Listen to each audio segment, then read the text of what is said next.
Depuis la rentrée 2013, nous avons mis en place un projet pilote d'éducation à l'alimentation, comprenant plusieurs ateliers en faveur des collégiens du collège Marguerite de Valois.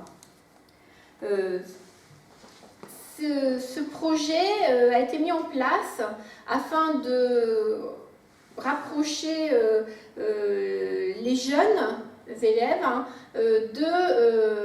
des pratiques alimentaires et de créer du lien avec les familles dont la majorité sont issues d'un quartier défavorisé qui est le quartier Grandfond-Bel-Air. Ce projet a été initié à la base en lien avec la diététicienne du lycée Marguerite de Valois, Marilyn Huck, et la direction régionale de l'agroalimentaire, l'agriculture et la forêt, qui a été dès le départ un de nos partenaires privilégiés sur ce projet, à la fois un partenaire pour le soutien, mais également un partenaire financier. Les financeurs qui nous ont suivis sur ce projet sont de plusieurs ordres. Bien sûr, l'Éducation nationale qui nous accompagne, mais aussi également la Fondation de France, le Plan national alimentation, le Fonds français pour l'alimentation et la santé, ainsi que la région et le département de la Charente. Donc, à l'origine, ce projet était lié à un constat que l'on avait fait où les familles participaient peu au projet d'établissement. Les collégiens avaient un regard assez critique sur la restauration scolaire et avaient aussi des habitudes alimentaires qui étaient très axées sur tout ce qui tourne autour des fast-foods, etc.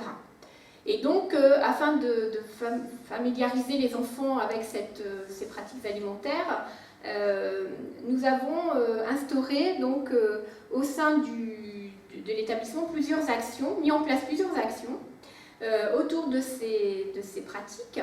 Et principalement, au départ, nous avons choisi le niveau 5e parce que dans le programme de Sciences civiques la Terre, l'éducation alimentaire est un des axes prioritaires de ce programme. Alors, notre ambition à plus long terme de toutes ces actions, c'est de recréer du lien avec les familles, parce que nous avons pu constater que les familles se désengagent de plus en plus de la vie du collège, à part bien sûr quand il y a des soucis, on les fait venir, mais notre objectif aussi c'était de mieux les intégrer à la vie du collège à d'autres moments que des moments liés au comportement de leur enfant. C'était également de contribuer au bien-être des collégiens dans l'établissement, le but étant qu'ils aient envie de venir au collège. Ces ateliers sont réalisés de façon à ce qu'on mette en valeur les capacités de chacun, les compétences de chacun, et il n'y a pas d'évaluation chiffrée, mais une évaluation par les compétences et de fait pouvoir les valoriser. Ensuite aussi, une de nos ambitions à long terme, c'est d'améliorer l'alimentation des collégiens par la pratique des arts de faire culinaires. Donc le suivi va être...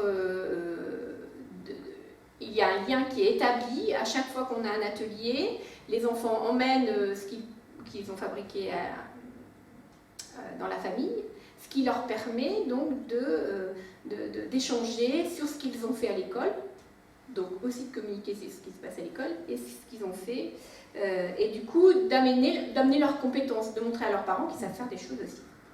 Et puis l'objectif également, c'est de lutter contre le décrochage scolaire. Les enfants venant mieux au collège, donc il y a moins d'absentéisme, donc du coup ils sont plus investis scolairement, et puis aussi permettre de leur faire découvrir les différents métiers qui existent dans cette filière autour des arts de faire culinaire et sur la région Poitou-Charentes qui est porteur d'emploi, et donc ça c'est très important. Donc les objectifs du projet sont doubles. À la fois évaluer les bénéfices de ces différentes actions sur les pratiques alimentaires des enfants, et pour cela nous avons une doctorante Émilie Orliange qui suit le projet et qui nous aide à évaluer ce projet. Et puis, concevoir un guide méthodologique nous permettant de reproduire ce projet dans d'autres établissements.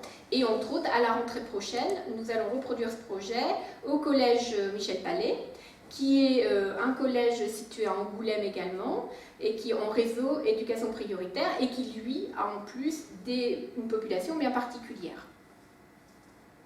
Donc, comme je disais tout à l'heure, des actions ont été mises en œuvre au niveau 5e, mais également au niveau 4e. Donc, l'année 2013-2014, nous avons initié des actions au niveau 5e, principalement donc, découverte de lieux d'achat, pour voir où les produits, où les enfants peuvent se procurer les produits. Et puis, la mise en œuvre de cours de cuisine, qui sont animés par une animatrice extérieure, Caroline Bay, donc, qui vient animer ces ateliers. Et au sein de ces ateliers, on a mis en place, en lien avec la direction régionale de l'agroalimentaire, de l'alimentation et de la forêt, des ateliers d'éveil au goût, éveil sensoriel. Ces enfants, donc, cette année, sont en 4e. Et donc là, en 4e, on a mis en place principalement des ateliers autour des arts, les arts culinaires. Et donc, c'est le professeur d'art plastique, Madame Noël, qui a pris en charge ces ateliers. Donc l'objectif, c'est de faire découvrir vraiment tout ce qui tourne autour de cette affaire-là, des arts et tout ce qui est lié à l'alimentation, autour de l'artistique. Hein, tous les arts, ça va de la conception d'ustensiles de cuisine jusqu'à la peinture et tout ce qui est lié autour de cette notion-là. Sachant qu'en 3e, ils ont une épreuve qui s'appelle Histoire des arts, et là, on a inscrit ce thème dans cette épreuve. Et de fait, on verra en 3e l'année prochaine, suivant le nombre d'élèves qui prend ce thème, eh bien si ce que l'on a apporté comme notion cette année a porté ses fruits l'année prochaine. Notre ambition aussi, c'est de leur faire découvrir tous les métiers autour de ce thème. Parce que ça va de l'agriculture jusqu'à des métiers de haute qualification, d'ingénieur agronome, etc.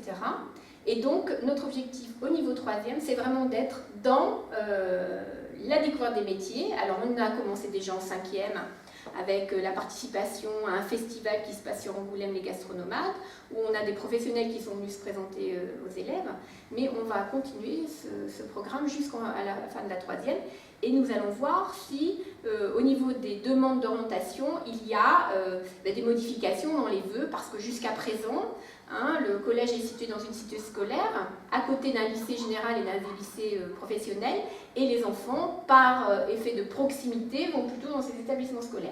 Et notre objectif est vraiment celui-ci aussi, c'est de les amener vers d'autres orientations, la découverte qu'il existe d'autres possibilités de formation dans ce domaine-là.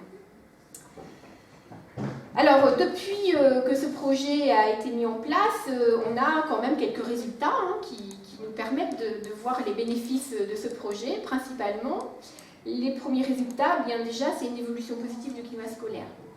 On sent moins de tension entre les élèves et les enseignants.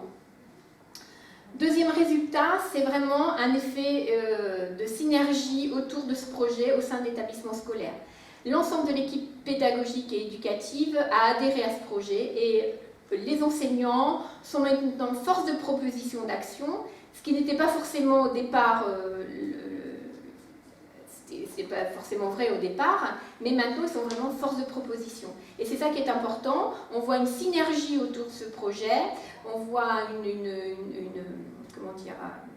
un enthousiasme autour de ce projet, et on a pu raccrocher plein de choses, que ce soit lié au développement durable, lié à l'orientation, lié à l'histoire, lié aux langues vivantes, lié aux sciences aussi.